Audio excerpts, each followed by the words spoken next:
I went to a rally today of social justice advocates and civil rights advocates, and I heard, and they were rallying about the budget that was released by Governor Brown today, and they talked about, I heard that the governor increased the prison budget by 12%.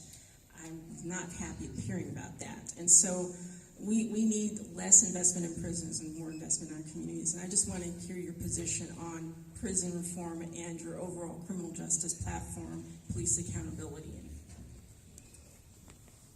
So the answer is, I don't know that it should be automatically a no. So the question is, what is that money used in the correctional system, right? Because today, we don't have enough services to help those who are incarcerated make it once they step outside the doors, right? Because, right, I'll hear from the advocates for those who are incarcerated. John, right, they're providing GED degrees. But they get their GED degrees, but they're not getting assistance with mental health issues. They're not getting life skills, right? They're not in a spiritual, psychological place where they're going to be able to handle the challenges of the community.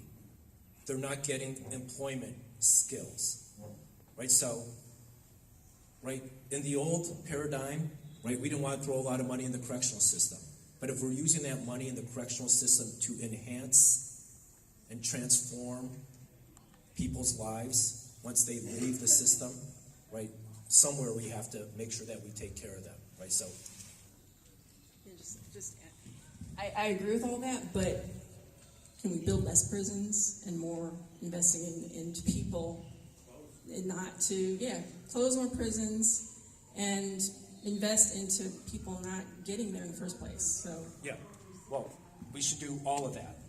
Right, we should do all of that, right? But putting less, so, right, I don't know if in that budget, that money is being used for building prisons, right? Because usually it's a different component, right? When when you're looking at some of those aspects, right, you go to the State Public Works Board and use a lease revenue bond to build those prisons, right? So I don't want to say those monies are using for that particular aspect. It might be used as the backfill to pay for that, right? But I just want to make sure that as we discuss this, right, we're more nuanced as to looking at how those monies are being used.